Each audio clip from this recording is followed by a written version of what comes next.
गांव बैठे हैं और रायपुर से दो भाजपा के नेता हैं। वो आके छत्तीसगढ़ में एक बिजली का बड़ा घोटाला हुआ है जिसको लेकर ईडी में भी इन लोग कल शिकायत करने वाले हैं। चुनाव को मात्र 3 दिन बाकी है। अब ये वाला मुद्दा और ये वाली बात इस चुनाव में कितना असर करेगी ये हमको देखना है। हम ये जानते हैं कि मामला क्या है, किस तरीके का घोटाला हुआ है जिसमें कई उद्योगपतियों की बिजली जो है उसका बिल माफ़ किया गया। हमारे साथ चंद्रशेखर शुक्ला जी और आलोक पांडे जी हैं। पहले तो आप दोनों का स्वागत है। शुक्ला जी बताइए क्या था मामला। पूर्ववर्ती कांग्रेस सरकार भूपेश बघेल जी के द्वारा उद्योगपति व्यापारियों का हजारों करोड़ का 7 से 8 हजार करोड़ का इलेक्ट्रिसिटी ड्यूटी माफ किया गया है। ये ड्यूटी ऐसे प्रकरण थे जो दसों साल पुराने पेंडिंग थे। रमन सिंह जी के समय वसूली योग्य मान के उन उद्योगों को नोटिस दिया गया था।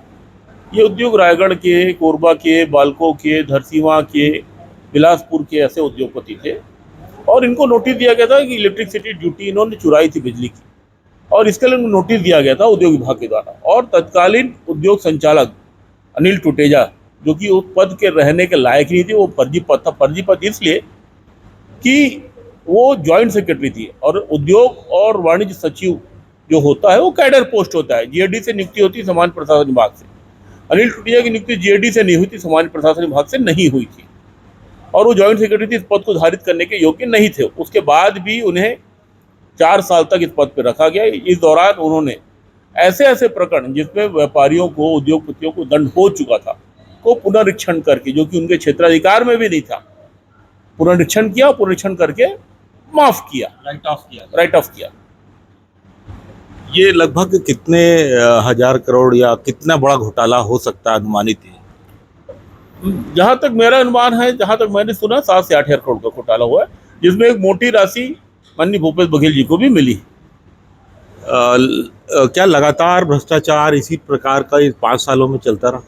निश्चित तौर पर जो भी जांच अनिल टुटेजा के खिलाफ हो रहा है आबकारी घोटाले का, ये उससे कई गुना बड़ा घोटाला है। हमारे साथ पांडे जी भी हैं, हम उनसे बात करते हैं। पहले तो आप स्वागत है। बताइए, आप लोग इस पार्टी में, भाजपा में आए हैं, उसका सबसे बड़ा कारण क्या तकलीफ महसूस हो रही थी यहाँ काम करने में? हम लोगों ने लगातार 15 साल जब विपक्ष में रहा, तो विपक्ष के समय हम लोगों ने अपने पैसे लगाकर, अपनी क्षमता, अपने लोगों के साथ संघर्ष किया। जेलों में हमने समय काटा, और संघर्ष के पश्चात जब भूपेश बघेल जी अध्यक्ष बने तो उनके साथ हमने पद यात्रा की। सारे आंदोलनों में उन्होंने हमारा उपयोग किया। आपने राजधानी, यहाँ भी संस्कारधानी में भी देखा होगा, हमने यहाँ भी किया था, राजनांदगांव में भी आंदोलन किया था। 20 से 25 हजार लोग, स्वयं भूपेश बघेल जी आए, हमारे साथ बैठे। पर जब हमने अपनी अधिकार की बात की, हमने अपने लोगों के लिए, अपने कांग्रेस के कार्यकर्ताओं के लिए बात की, तब उन लोगों को छोड़ करके ये उद्योगपतियों से, जो भ्रष्टाचारी थे, उन लोगों को अपना सिंडिकेट बनाया।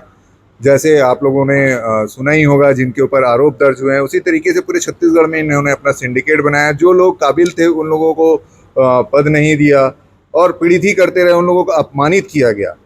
यहाँ तक कि मुख्यमंत्री निवास में उनको घुसने तक भी नहीं दिया जाता था।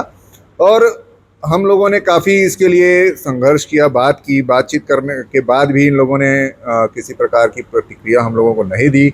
फिर भी हम लोगों ने चुनाव तक इन लोगों का साथ दिया। चुनाव के समय भी मैंने एक पत्र उनको प्रेषित किया कि आपकी ये स्थिति है, अगर आज भी आप इन कार्यकर्ताओं के साथ बातचीत करते हैं, इनको अपने साथ लेकर चलते हैं, तो पता नहीं इनके में क्या घमंड था, ये क्या सोचकर चल रहे थे। तो आज ये सरकार से भी जा रहे हैं, और हम लोगों ने तो पहले ही तय कर लिया था। और विधानसभा चुनाव के समय जैसे ही चुनाव हुआ, हम लोगों ने भारतीय जनता पार्टी के विचारधारा से प्रभावित भी थे। नरेंद्र मोदी जी के जो कार्य थे, जो धर्म के लिए, राष्ट्र हित के लिए वो काम कर रहे थे, उससे तो हम लोग प्रभावित थे ही।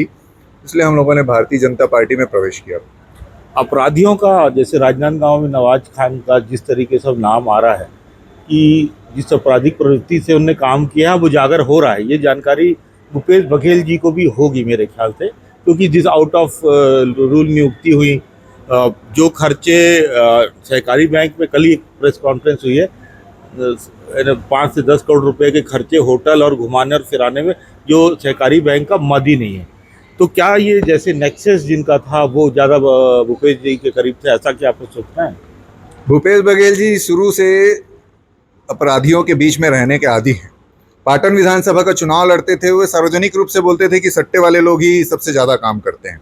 सबसे पहले मुख्यमंत्री बने तो उनके रिश्तेदारों ने पाटन विधानसभा में सट्टा चालू किया।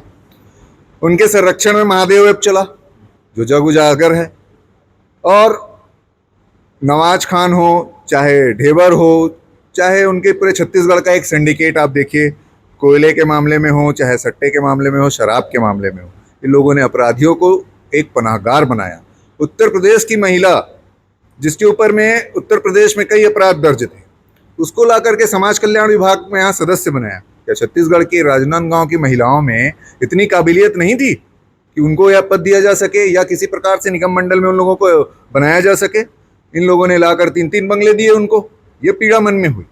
इस पीड़ा को हमने जाहिर भी किया, परंतु शीर्ष नेतृत्व को भी हमने इस बात को बताया, पत्र भी लिखा, उनसे बात भी किया, उनसे मिलने भी गए, परंतु इसका कोई हम लोगों को फायदा नहीं हुआ और इसके कारण ही हम लोग पीड़ित रहे और छोड़ दिया। सरकार जाने का कारण क्या मानते हैं आप?